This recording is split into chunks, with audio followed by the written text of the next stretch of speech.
Zero आ गया balance, zero आ गया balance, आखिरी साल जीरो आ गया नहीं है, चेक करें जीरो किसका आ गया बैलेंस, हाथ खड़ा करें।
अच्छा भाई, ये इस तरह हमने बिल्कुल नहीं सोचना पेपर में ना फॉर्मेट बस याद रखें, फॉर्मेट बड़ा आसान सा है।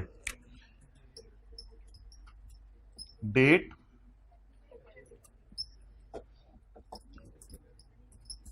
इफेक्टिव रेट सवाल से मिल जाया करेगा eight the rate of 3.6638%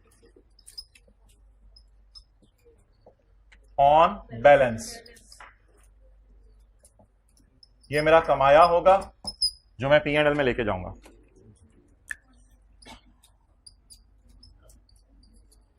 coupon rate at the rate of 0% on face value of 43,000, on face value of 43,000, face value of 43,000 balance. अच्छा जी, अब मजे की बात बताऊं, इधर देख लें सारे, यहां कहीं इधर कहीं फेस वैल्यू यूज नहीं होती, इधर कहीं फेस वैल्यू यूज नहीं होती, बल्कि क्या होगा, इधर देखें, इधर मेरा आउटफ्लो यूज होगा, इधर आगे इनफ्लोज आ जाएंगे, बस इनफ्लोज और आउटफ्लोज यूज होने हैं। अब मुझे बता दें फॉर्मेट क्या है, बस फॉर्मेट याद रखें, परचेज प्राइस प्लस, मुझे बताओ कितने की मैंने खरीदी, 55,900। मैंने अपने ब्रोकर को कितने पैसे दिए, 2,000। तो मुझे ये लग रहा है कि मैंने इस ट्रांजैक्शन को करने के लिए अपनी जिंदगी की 57,900 की जमा पूंजी झोंक दी है मुर्गियों में। मुर्गियां खरीदेंगे, अंडे होंगे, पीटीए, तो अब ये 57,900 की मुर्गियां में मैंने इन्वेस्टमेंट करने को तैयार हो गया। इसके बदले अब आपने मुझे बताना है कि मुझे मिलेगा क्या। प्लीज, अब मैं डिफरेंट तरीके से बनाने लगा हूं, मुझे मिलेगा क्या, 0। मुझे मिलेगा क्या, 0। असल में ना ये होता है आउटफ्लो और ये इनफ्लो, ये फिर वो और कहानी है। अच्छा जी, और अगले साल 0 प्लस, तो ये मैं कह रहा था 43,000 तो कहीं यूज ही नहीं हुआ इस सारे डेटे में। 0 प्लस 64,500, इन दोनों का टोटल।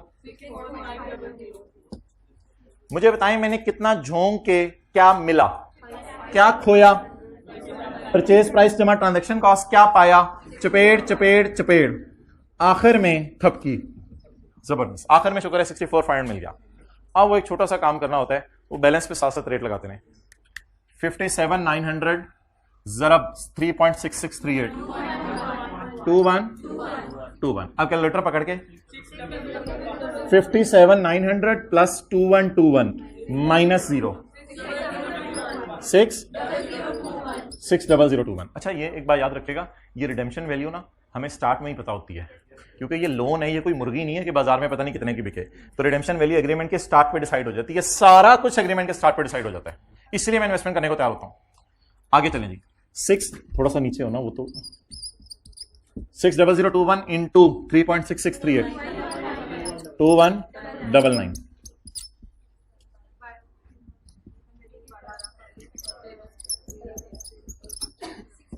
जी। 60021 plus 2199 minus 0 6222 0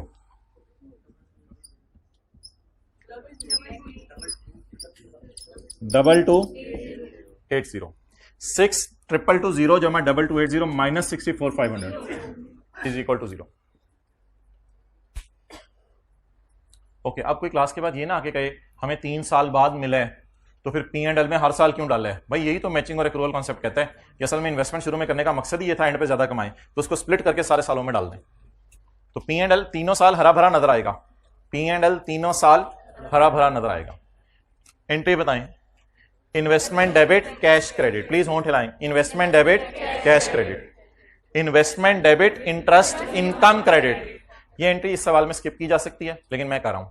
cash debit investment credit, investment debit interest income credit, cash debit investment credit, investment debit interest income credit, cash debit investment credit 64,500। ये ऑटोमेटिकली रिसीवेबल में शो हो रहा है। देखें कैसे, इन्वेस्टमेंट थी 57 में, एसेट्स में नजर आ रही थी, अगले साल इन्वेस्टमेंट एसेट में 60,000 की नजर आ रही है, तो ये रिसीवेबल में अलग से शो नहीं हो रहा। ये बैलेंस शीट में इन्वेस्टमेंट पिछले साल शायद नजर आए 57 साल के शुरू में, और साल के एंड पे इन्वेस्टमेंट नजर आए 60 की, तो इन्वेस्टमेंट्स बढ़ गई, इंटरेस्ट रिसीवेबल अलग अकाउंट नहीं बनेगा, तो बैलेंस शीट में ग्रोथ शो होती रहेगी। और सारी ग्रोथ मिलेगी कब? सिर्फ एंड के। कुछ भी नहीं करना यार, बस इसकी रिवीजन करें। क्वेश्चन 20 निकालें, रिवीजन 20 नहीं 20। बैलेंस शीट में करंट नॉन करंट P&L कैसे बनाना है, ये क्या करना है, वो क्या करना है, मैं बताऊंगा जब कभी दिल चाहा। पेज 639 क्वेश्चन नंबर 16 साल के हो गए आप, 16 साल के।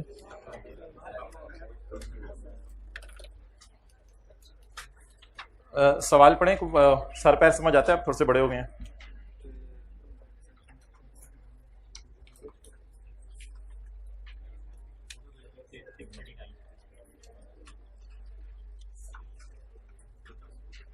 अच्छा जी, चलें एक चीज आप लिख लें, प्रीमियम को फेस वैल्यू में हमेशा ऐड कर। अच्छा, इस सवाल में ना परसेंटेजेस दी होंगी कई, 1% दी होगी कूपन रेट की और 1% दी होगी इफेक्टिव रेट की। ये दोनों तो इंटरेस्ट की परसेंटेजेस समझ लें, ये अलग है। 2% सवाल में और दी होंगी, वो उनका उनसे ताल्लुक नहीं इंटरेस्ट से, वो है कि बाजार में चीज महंगी मिल रही है या सस्ती मिल रही है। तो इसके लिए एक रूल लिख लें, प्रीमियम हमेशा ऐड करना है फेस वैल्यू में और डिस्काउंट हमेशा फेस वैल्यू से लेस करना है। ये बेसिक रूल लिख लें, प्रीमियम हमेशा फेस वैल्यू में ऐड करना है और डिस्काउंट हमेशा फेस वैल्यू में से माइनस करना है।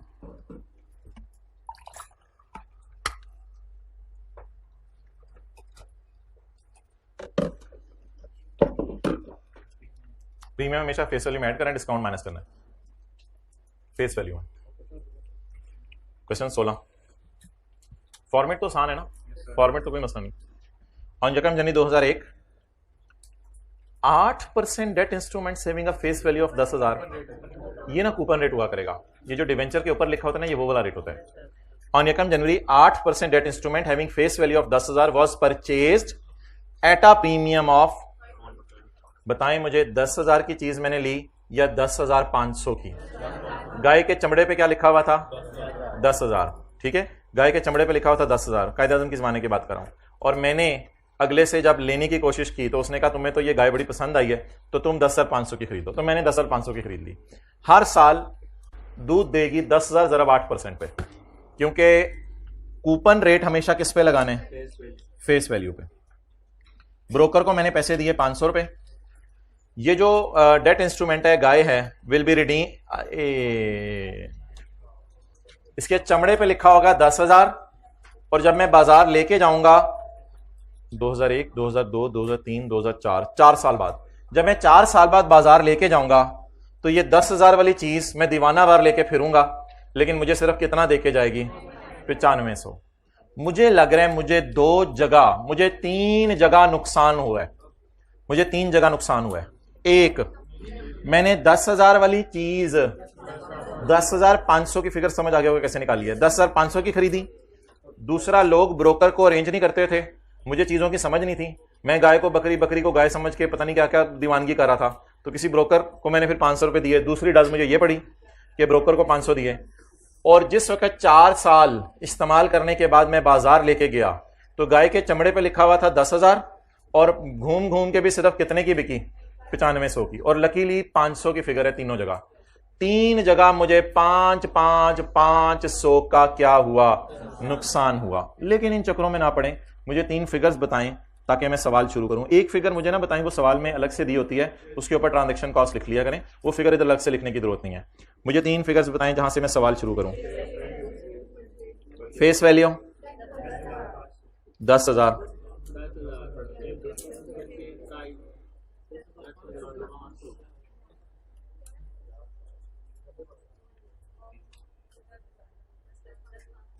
$10,500 परचेज प्राइस। ट्रांजैक्शन कॉस्ट के साथ इस तरह लिखने से, transaction cost, debt instrument will be redeemed eight redemption value. अच्छा हाँ, विल बी रिडीम्ड एट 9500। उसने परसेंटेज नहीं दी, उसने मैं डायरेक्ट ही दे दिया, रिडीम्ड एट 9500, बस 9500 की बिक जाएगी, बात खत्म। डिस्काउंट की परसेंटेज नहीं लगवाई उसने, तो रिडीम्ड एट 9500। आप बोलें उसके चमड़े पे क्या लिखा हुआ था? 10,000। मैंने कितने की खरीदी? 10,500 की। मैं कितने की बेचूंगा? 9500 की। मुझे तो लग रहा है दोनों जगह ही हम डूब जाएंगे। इसके अलावा एक और भी मेरे ख्याल से नुकसान होना है हमारा, वो कौन सा है? Transaction cost. मैं ये 3 नुकसान क्यों कर रहा हूं? 500 खरीदते हुए नुकसान, 500 बेचते हुए नुकसान, 500 ब्रोकर को पे कर रहा हूं। मैं ये 3 दफा नुकसान क्यों कर रहा हूं?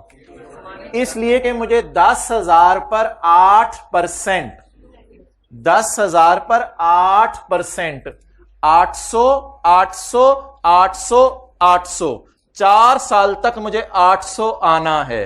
तो अगर जिसको अंदर की सारी बातें समझ आ गई हैं तो उसे यह बात भी समझ आ गई है कि 4 साल तक ये 800, 800, 800, 800 की टोटल कितना हो गया? 3200। 3200 देगी ये दूध की मद में। मैं 500 का नुकसान इधर बर्दाश्त करूंगा, 500 का नुकसान इधर बर्दाश्त करूंगा, और 500 का नुकसान ब्रोकर को पैसे देके बर्दाश्त करूंगा। तो 1500 का नुकसान होगा मुझे 3200 कमाने के लिए, और P&L में 4 सालों में इनका डिफरेंस जाएगा। खुदा के लिए ऐसे नहीं सोचना। और छोड़ो यार, परचेज प्राइस पकड़ो, जमा क्या कर दो? Transaction cost. तो सवाल शुरू। इस तरह तो नहीं सोचना जिस तरह हम शुरू सुबह के लगे हैं, वो तो ऐसी तरह लॉजिक की बातें हो रही थी। इनको क्या करना है, तो फॉर्मेट पता होना चाहिए। अच्छा, अनलकीली एंट्रीज सिर्फ पहले 2 साल की हैं, 2001 और 2002। तो पहले 2 साल की एंट्रीज हैं, करना शुरू करते हैं। बार बार बार बार एक सवाल।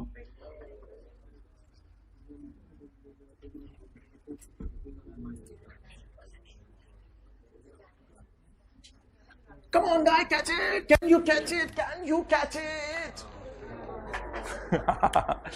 अच्छा जी,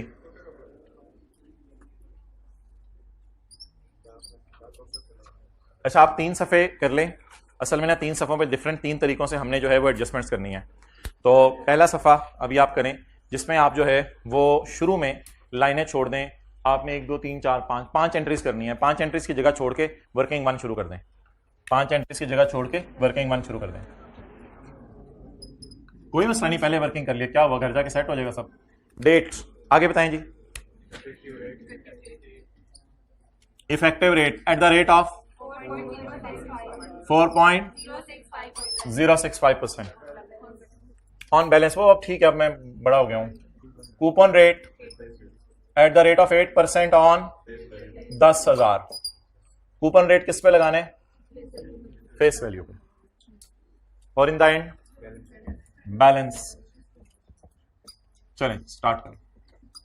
purchase price plus transaction cost. Purchase price कहीं ढूंढे, मुझ डूबते हुए बंदे को 10,000 वाली चीज कितने में मिली? 10,500 में मिली। परचेज प्राइस यहां लिखा करें 10,500। लेकिन सिर्फ 10,500 ही नहीं, मेरे ब्रोकर ने भी कहा आ तेरे साथ वो करूं जो दुनिया देखे। 500 का नोट मुझे निकाल के देख खड़कता हुआ, 500 मेरी जेब से इधर भी गया।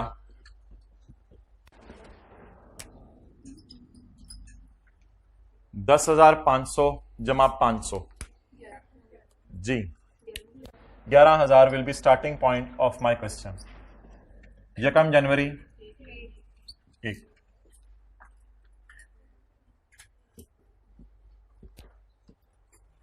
अब डेटा सर आपके पास अवेलेबल है, सिर्फ यूज करना है। 11,000 पर लगाएं 4.065%, 447।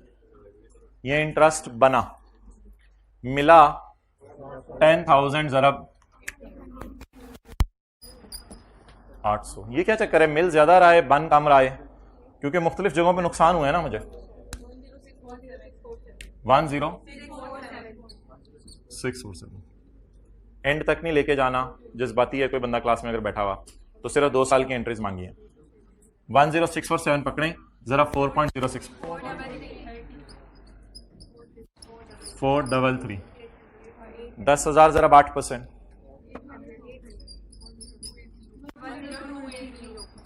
टू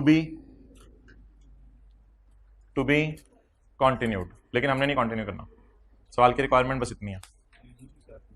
हाँ जी,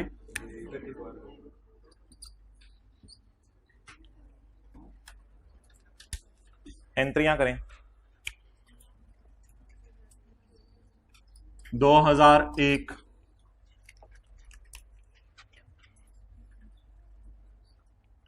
1 जनवरी 2001 इन्वेस्टमेंट इन डिवेंचर डेबिट। देख रहे हैं आप, ट्रांजैक्शन कॉस्ट कैपिटलाइज हो रही है। इन्वेस्टमेंट इन डिवेंचर डेबिट कैश क्रेडिट। 10,500 मैंने गाय वाले को दिया, 10,500 की गाय खरीदी और 500 रुपया ब्रोकर को दिया। IFRS 9 ने कहा कि साइंस मार्कर सारे सवाल में से इनकम तुम सिर्फ रिकॉर्ड करो 447। इन्वेस्टमेंट इन debenture debit, interest income credit 447। 31/12/2001 cash debit, investment credit 800। 2002 साथ ले कहीं 2002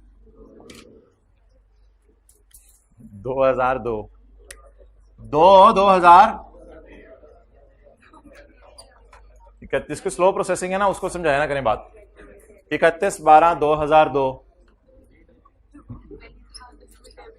investment debit, interest income credit. भाई किसी जगह जिंदगी में मेहमान बन के जाइएगा ना तो उम्मीदें ना लगाइएगा कि ये भी लाएगा, अब ये भी लाएगा, अब ये भी लाएगा। तो पुरवकार जिंदगी गुजारनी है इंशाल्लाह। आप लोग पहले ही गुजार रहे होंगे, जरा और ज्यादा पुर को पुर कर लें। तो अच्छा गुमान रखना, अपनी तरफ से जो चीजें जहां फिट होती है ना वहां कर देते हैं। 31/12/2002 कैश डेबिट, इन्वेस्टमेंट क्रेडिट।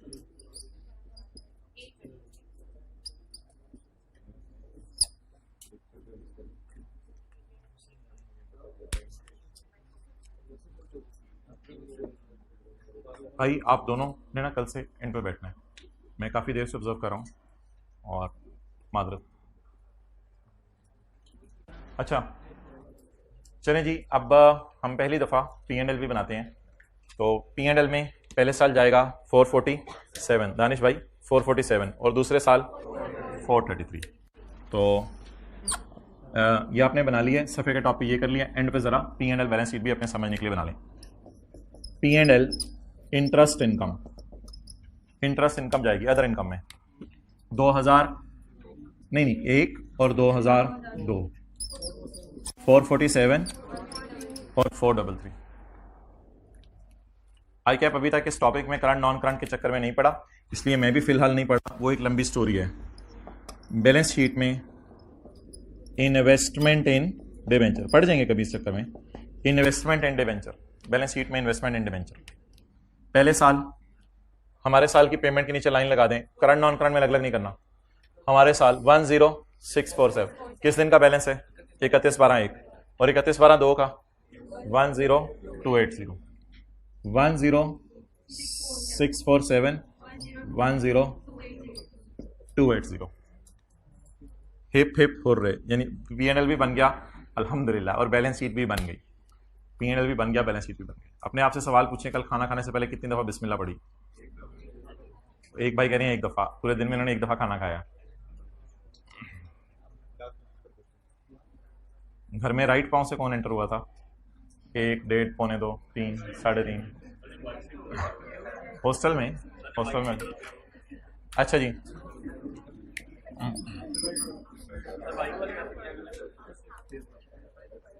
अच्छा मोहतरमा, अब बस इसमें क्या है, कुछ भी नहीं है। तो एक सवाल इसका कल किया था, 3 सवाल इसके आज कर लिए, सवाल हो गया हमें। फॉर्मेट बता दें जी जल्दी जल्दी से। Purchase price plus transaction cost, ना we are not winding up. Purchase price plus transaction cost, और इधर इफेक्टिव रेट और इधर कूपन रेट। कूपन रेट हमेशा किस पे लगाने? फेस वैल्यू पे। Okay, now I am going to ask you a very important question. क्या डिबेंचर बाजार में किसी भी वक्त चले जाएं तो बिक सकते हैं? जी बिल्कुल। 430 मुर्गियां खरीदी थी हमने, 430 मुर्गियां बाजार में बिक भी सकती हैं। एक गाय हमने खरीदी है, ये बाजार में बिक भी सकती है।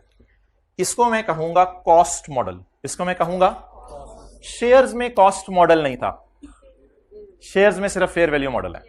आगे फिर आपकी 2 बातें थी कि गेन पी&एल में लेके जाना है या ओसीआई में लेके जाना है।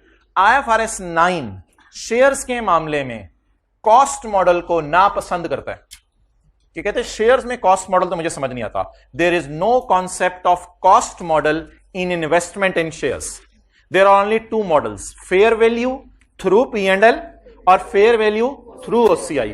कितने लोगों ने ये चीज ऑब्जर्व की थी कि कॉस्ट पे रखने की इजाजत ही नहीं शेयर्स को? कितनों को अब जरा पता चल गया कॉस्ट पे रखने की इजाजत ही नहीं थी शेयर्स को? मजबूरन IFRS 9 की रोशनी में हमने शेयर्स को किस पे लाना था? तो इन शेयर्स की investment there is no concept of cost model in IFRS 9, but IAS 16, IAS 38, IAS 40 allows a cost model, but in IAS 41 there is no cost model. Fair value minus, unless के fair value available ना हो रही हो तो फिर उसने भी cost पे रखने की चीजें ज्यादा दे दी थी। लेकिन इधर ऐसी भी कोई बात नहीं है। IFRS 9 कहता है investment in shares will always be kept at fair value. आगे गेन पी&एल में लेके जाए, ओसीआई में लेके जाए, वो अलग बहस है। But if you make investment in debentures and your intention is to hold this investment till maturity. Maturity क्या होती है? लोन में maturity होती है, शेयर्स में maturity नहीं होती। शेयर्स तो तब रिडीम होते हैं जो कंपनी बंद हो। So if a word is written in question, that is called as requirement. I have made investment in debt instruments and it is held till maturity. और मैं इनको कहां तक रखना चाहता हूं? जब तक मैच्योर ना हो जाए। हमारे सवाल में 4 साल बाद मैच्योर होने हैं, क्योंकि सवाल में लिखा हुआ था 4 साल बाद मैच्योर होने हैं। आगे ना पढ़ें, at initial recognition it is not designated, ये मेन कॉन्सेप्ट है, ये कल पढ़ेंगे। फिलहाल दीज आर हेल्ड टिल, अगर मैंने इनको मैच्योरिटी तक रखना है, एंड तक रखना है, तो let me move in normal way. I am keeping things at cost model. मैं चीजें किस पे रख रहा हूं? कॉस्ट मॉडल पे। But if I have an intention to sell, investment in debt instrument is held to collect cash flows, जो वादे में इंटरेस्ट वगैरह अंडे वगैरह वो लेने हैं, and to sell it if a better opportunity. अगर मेरे दिमाग में ये नियत है कि मैं इसको बेचना चाह सकता हूं, तो फिर मैं एक काम करूंगा, पेपर में मैं बुक वैल्यू ले लूंगा, इसको इसके सामने कॉलम डालूंगा fair value. That will be called as investment in debenture kept at fair value. Investment in debenture kept at fair value. I will park a column here that will be called as fair value. It will be considered as book value, it will be considered as fair value. Book value और fair value का difference होगा gain. Book value और fair value का difference होगा may be gain may be loss. तो जैसे investment in shares का T account बनता था फेयर वैल्यू पे लेके जाने के लिए, इसका टी काउंट नहीं बनेगा। इसमें इसी कॉलम के आगे एक नया कॉलम मैं डालने लगा हूं, लेकिन उसके लिए सवाल में एक इंफॉर्मेशन अवेलेबल होनी चाहिए, वरना मैं रिक्वायरमेंट बी सॉल्व नहीं कर सकता। ये मैं कल बताऊंगा कॉन्ट्रेक्चुअल कैश फ्लो क्या होती है। मैंने बस ये बस बताया, मेरी बेचने की नीयत भी शामिल हो गई है। अगर मेरी बेचने की नीयत शामिल हो गई है तो सवाल वाला एक फिगर देगा मुझे, that will be available in question. दर दर दर दर दर दर fair value at the end of each year. पहले साल के एंड पे गाय की फेयर वैल्यू 11,200, दूसरे साल के एंड पे, तीसरे साल पता नहीं, चौथे साल पता नहीं, 4 सालों का तो डेटा ही नहीं दिया हुआ। हमसे कितने सालों का डेटा दिया हुआ है? आप बता दें इस डेटे की बेस पे मैं ऑलरेडी क्या निकाल चुका हूं, बुक वैल्यू। अब इससे किससे कंपेयर कर लूं? लेकिन नहीं, पेपर में हम नया सफा खोला करेंगे, दोबारा से वर्किंग किया करेंगे। इस वर्किंग को यूज करने की इजाजत नहीं है, बिल्कुल फ्रेश तरीके से वर्किंग करेंगे। अब बिल्कुल ये नया मॉडल आने लगा है, 2 एंट्रीज मैंने डालनी है और ये सारी एंट्रीज मैं उसी तरह करूंगा। यहां तक एक एंट्री डाल दूंगा फेयर वैल्यू गेन लॉस की, बस एक टॉपिंग यहां हल्की सी जगह निकाल के एक एंट्री इधर डाल दूंगा, लेकिन वो भी मेरे ख्याल से मैं नए सफे पे कराऊंगा सारी, और एक एंट्री मैं इधर डाल दूंगा, और इधर मैं क्या करूंगा, इधर मैं गेन डालूंगा, स्टैंडर्ड कहता है ओसीआई में, पीएनएल में नहीं। पीएनएल में शायद डालना पड़ेगा, कल देखेंगे। इधर मैं गेन कहां डालूंगा, और लॉस भी आया तो ओसीआई में। तो सिंपल, अगले 25 मिनट में हमने सादा सा काम करना है।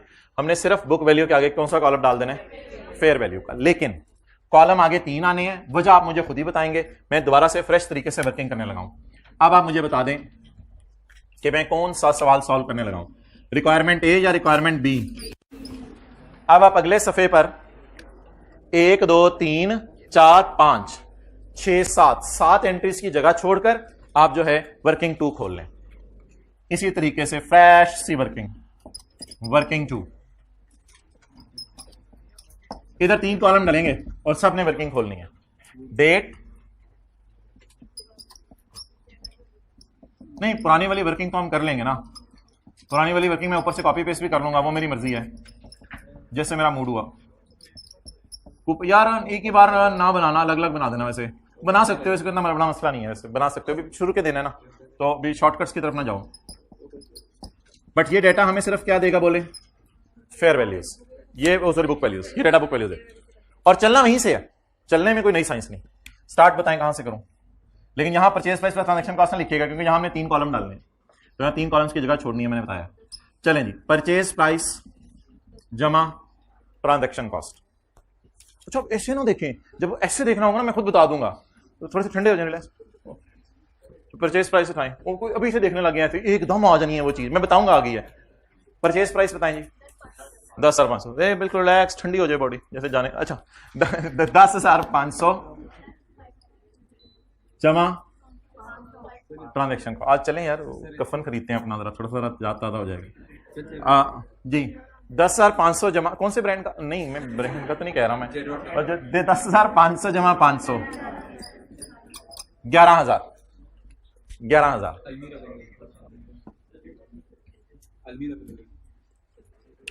वो मौका आने तो फिर तेरे अलमीरा शमीरा सारे निकलेंगे। यकम जनवरी 2001। चलिए नोट करें, फिर आगे तो इसी तरह चलाएंगे। कितने कॉलम सारे बताएंगे आप लोग, बाकी कितने और 3 और।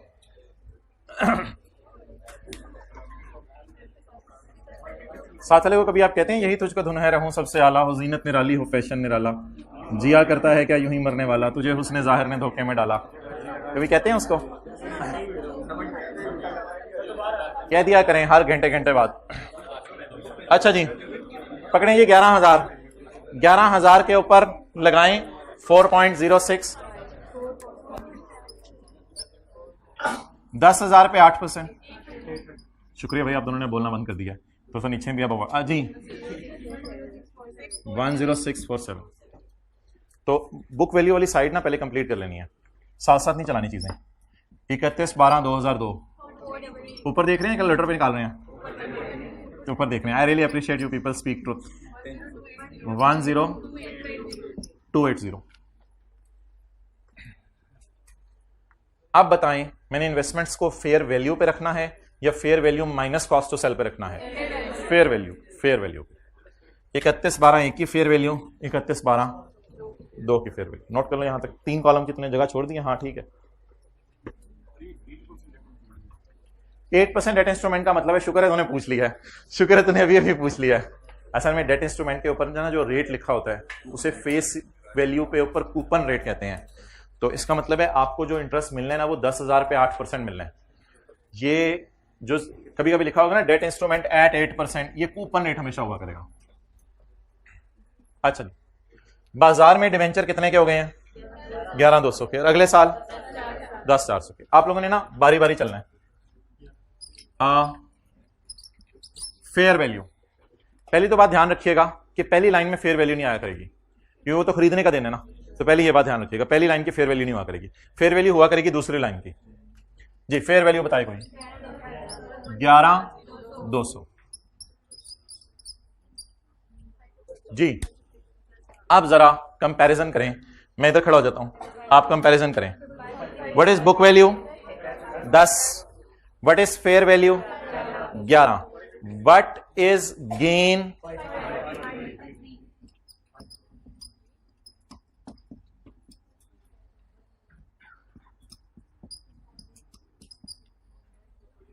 ये जरा ध्यान रखिएगा, या ना गेन फॉर द ईयर नहीं होता। असल में आप बुक वैल्यू एज ऑन ले रहे हैं और फेयर वैल्यू एज ऑन ले रहे हैं, तो एज ऑन को कंपेयर करते हैं ना तो गेन एज ऑन होता है। कुछ बच्चे इस गेन को P&L में ले जाते हैं, ये ब्लंडर है। ये P&L में नहीं जाना या OCA में नहीं जाना, ये गेन है आज तक का। फिर एक कॉलम मैंने और डालना है आज, वो भी मैं आपको दिखाऊंगा। आज तक की बुक वैल्यू 10647, आज तक की बुक वैल्यू, आज तक की फेयर वैल्यू, आज तक का गेन। पहले डिसाइड कर लें गेन है या लॉस है? गेन है। 550 नहीं, साइन नहीं यूज करने, पेपर में परेशान रहेंगे। गेन या लॉस का लॉस लिखना है, आसान रहेगा आपके लिए।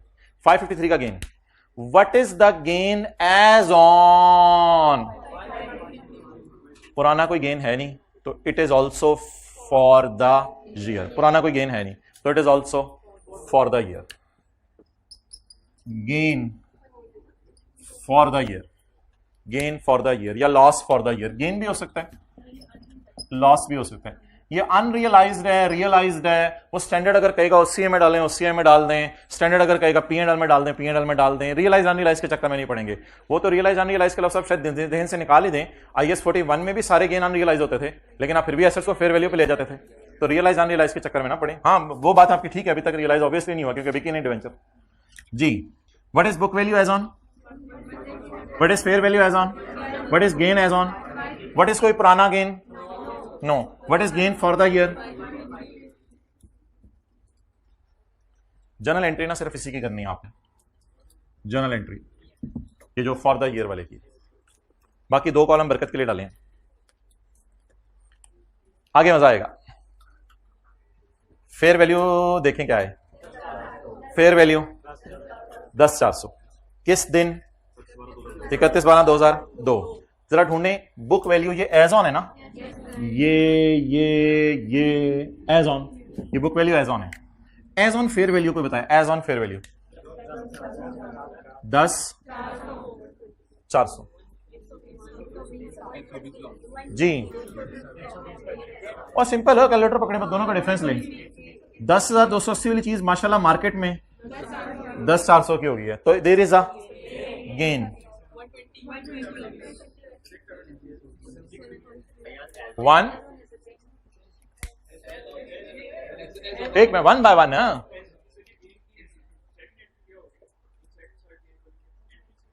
ये तो मैं भी कर दूंगा एंट्री। अभी इस गेन लॉस की फिगर मुझे निकालना दो। नहीं एज ऑन गेन है, एज ऑन गेन है। और भाई एक बार याद रखिएगा, ये जो बुक वैल्यू है ना, ये हमने यहां से पकड़ के रिवाइज नहीं की दोबारा। पहली बात ये होगी। और दूसरी बात, ये जो बुक वैल्यू है ये इसकी वाली में प्लस माइनस करके निकली हुई है। तो this 10280 is based on this plus this minus this. Therefore, I can safely say it as on. So it is book value as on. It is fair value. It is gain as on. अब मैं आपके सामने एक diagram बनाता हूं। ये है time 0 पे मैं खड़ा हूं, ये टाइम 0 पे मैं खड़ा हूं। ये है 500, ये है 400, ये है 300, ये है 200, ये है 100 और ये है 0। एज ऑन गेन 553 था, लेकिन अब एज ऑन गेन सिर्फ कितना रह गया? 120। तो आपको क्या फील हो रहा है? मेरा कभी जिंदगी में खड़े होके गेन 553 था और आज खड़े होके गेन सिर्फ, अब मुझे आपको बताएं क्या लग रहा है, ये तरक्की कर रहे हैं या उल्टा रिवर्सल हो रही है? अच्छा, एक ये तरीका समझाने का। दूसरा तरीका समझाने का, ब्रॉड डाउन गेन, साइड तो सही लिखी है ना, brought down gain 553, carry down gain 120। आपको क्या फील हो रहा है? गेन बढ़ गया है। अगर ये होता 554, तो 553 एज ऑन से 554 एज ऑन हो जाता, तो गेन 1 रुपए से फॉर द ईयर 1 रुपए बढ़ जाता। लेकिन इधर तो अजीब स्टोरी हो रही है। पिछले साल के एंड तक 553 के गेन थे, हमारे साल के एंड तक 120 के गेन है। अच्छा, ये सारी बहस फारक करें, इन चक्रों में क्यों पड़े? फिक्रा बोलें, गेन कम हो गया, ये गेन है, ये भी गेन है। बोलें गेन कम हो गया, क्या नाम रखूं इसका? गेन नाम रखूं, लॉस रखूं? जल्दी बता दें। लॉस। तो there is a loss for the year, there is a loss for the year, बस इस तरह सोचना है। अच्छा, आप बता दें फॉर्मेट क्या होगा। ये डाटा पुराना, ये डाटा पुराना, फेयर वैल्यूज कहां से मिलेंगी? सवाल से। ये डाली यहां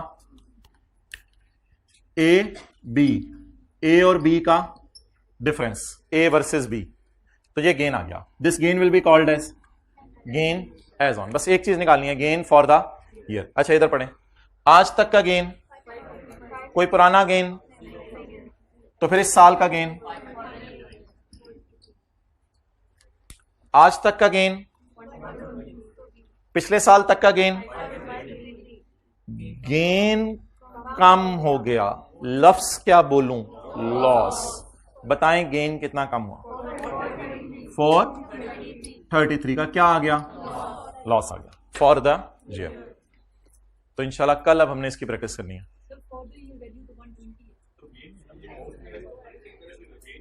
हाँ,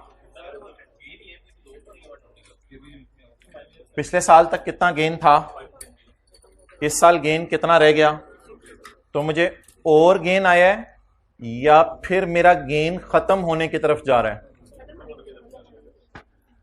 सत्य से मैंने बात बोली है, गेन कम हो गया तो इसका नाम लॉस। इंशाल्लाह एक आधा सवाल कल और करेंगे, आप फॉर द ईयर मेरे से भी पहले निकाल लिया करेंगे, तो थोड़ा सा बात को पहले चलने दिया करें, फिर उसके बाद इंशाल्लाह इस पे बात भी कर लेंगे।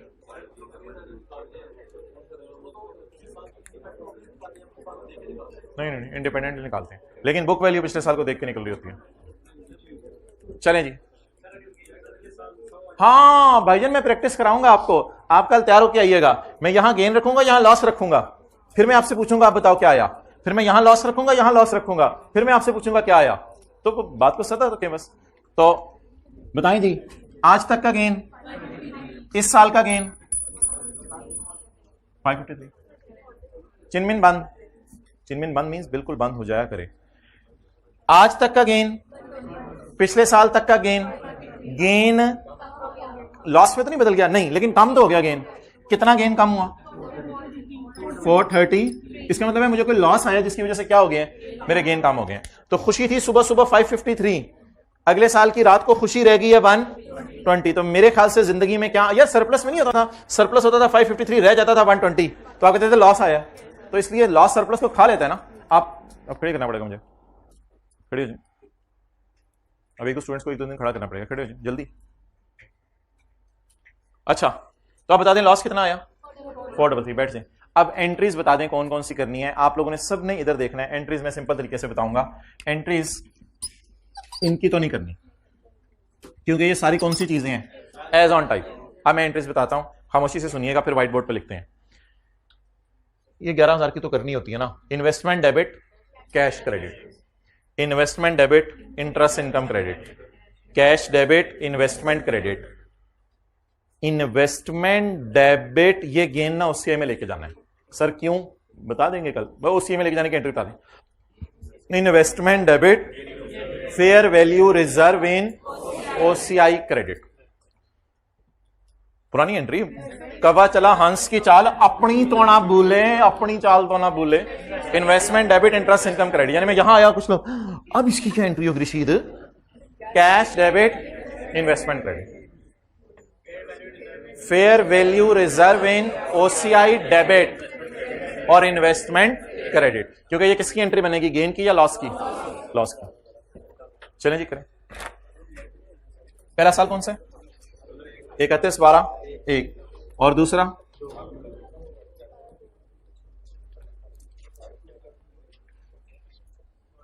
अब ये कौन, इनको आप दोनों खड़ी हो जी, बैठ से। इन्वेस्टमेंट डेबिट और कैश क्रेडिट, बताएं कितने से? 11,000। नेक्स्ट, पुरानी एंट्रीज पहले मुझे पूरी करवा दें। 31/12 इन्वेस्टमेंट डेबिट,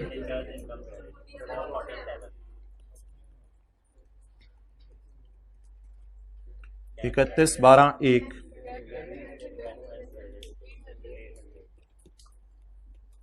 ये ना कॉपी पेस्ट एंट्रीज होंगी जो कॉस्ट मॉडल में की हैं। अभी तो हम फेयर वैल्यू मॉडल की तरफ आ गए ना, ये कॉपी पेस्ट एंट्रीज होंगी। 1 2 3। अब एक नई एंट्री करूंगा मैं, 553। गेन है तो इन्वेस्टमेंट डेबिट, और गेन को P&L में नहीं लेके जाना, गेन को भी मेरे कहने पे आज OCI में ले जाएं। और एंट्री वही जो शेयर्स वाली होती थी, 31/12/1 investment debit fair value reserve in OCI, ये फॉर द ईयर वाली लानी है। 553 कुछ एज ऑन वैसे तो इसमें ना एज ऑन उधर से मिल रहे होते हैं वर्किंग से ही, इधर एज ऑन वर्किंग में ही पड़े हुए हैं, लेकिन मैं फिर भी निकाल रहा हूं। एज ऑन निकाल लें, एज ऑन, फिर क्रेडिट खुशी है 553 as on fair value reserve credit 553।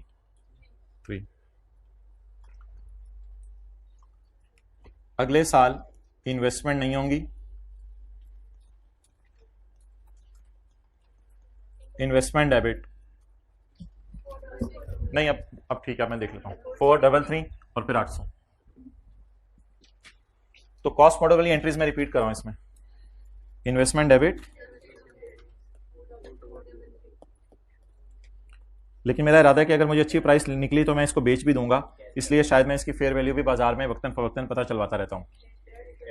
Cash debit investment credit 800 से। बहुत खुशियां थी कि गेन है 553 के, किसी ने आके बताया गेन अब सिर्फ 120 के हैं। तो पुराने गेन बहुत ज़्यादा थे, एज ऑन गेन बहुत कम हो गए। तो अब मैं गम ही बुक कर सकता हूँ, बजाय कि गेन रिकॉर्ड करूँ तो गम ही बुक कर सकता हूँ। गेन कम होने की ज़िंदगी में हमें क्या होती है, खुशी या गम? गम। तो 433 की एंट्री होनी है, और एंट्री वही जो गेन वाली है उसकी opposite entry 31/12/2002 fair value reserve in और इन्वेस्टमेंट 433 जी।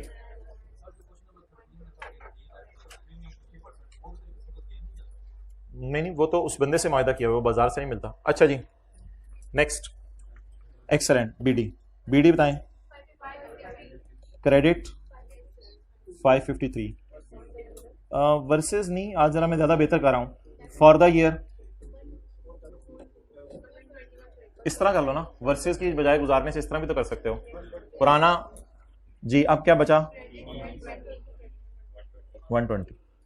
ये एज ऑन इस तरह भी तो कर सकते हैं। ये वैसे 120 तो नजर भी आ रहा है एज ऑन वाला। अभी मैं बनाता हूं मैं। जी जी,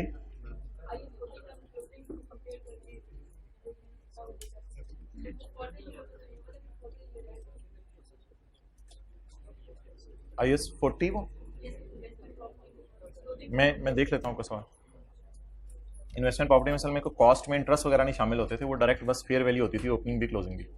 इधर इंटरेस्ट वगैरह भी शामिल है, इस वजह से बुक वैल्यू डिफरेंट है, समझ आई। उधर इंटरेस्ट वगैरह नहीं था, उधर इंटरेस्ट वगैरह IAS 40 में इंटरेस्ट वगैरह तो था नहीं, जो इन्वेस्टमेंट प्रॉपर्टी कॉस्ट में उधर होती फेयर वैल्यू थी, फेयर वैल्यू कंपेयर, बस यही खेलते रहते थे। इधर तो इंटरेस्ट भी है बीच में। अच्छा, P&L में बता दें, इंटरेस्ट इनकम कितनी जाएगी? 2002, 2001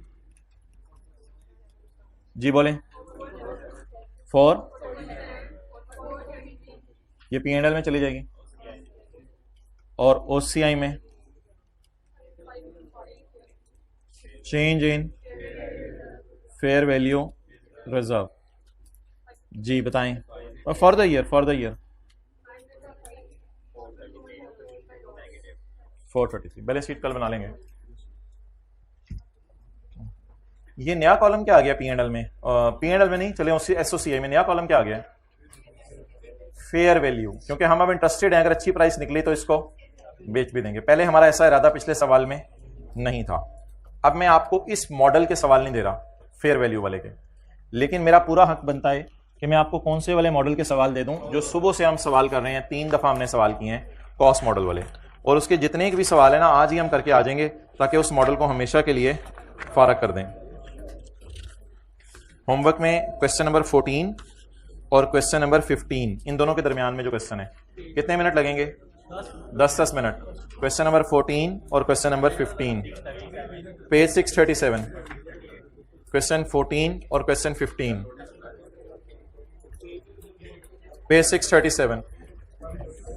तो इंशाल्लाह कल यहाँ से रिज्यूम करेंगे, और IAS 12 के लिए मैंने क्या तशरीफ लानी है, मैं आऊँगा 50 पर।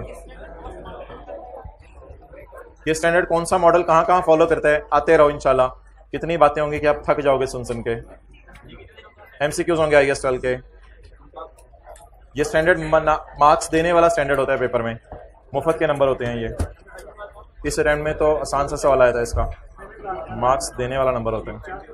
150 पे IAS 12। हाइब्रिड वाले जरा हाथ खड़ा करके बता दें, MCQs के लिए आज जान दे देंगे अपनी। Well done. एक स्टूडेंट, 2, आज 4-5 और हाथ खड़ा कर दें, मेरे कहने पे जो आएंगे थोड़ी कुर्बानी कर दें आज हाइब्रिड में। एक और तैयार हो गए, एक और, ये 2 और, कोई एक खड़े हो जाएं और कहें जी मैं भी तैयार हूं। चलें जाएं साथ वाले को लेकर। हाँ जी।